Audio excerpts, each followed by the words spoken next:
జిప్పని గుద్దుతో వేస్తుంది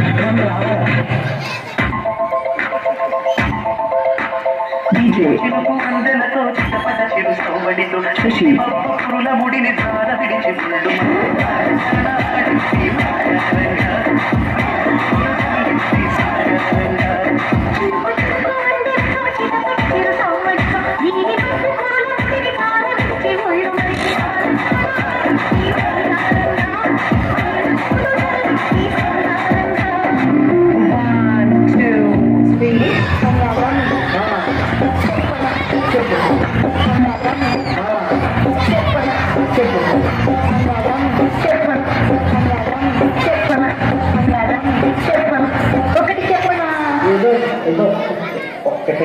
చిట్టికి నీరు పుస్తనే పువ్వు ఎరుగుతుంది, కానీ నా ప్రేమకి నువ్వు ప్రేమను పంచుతానే కదా ఆ మనసులో బాధని తగ్గమాకుంది.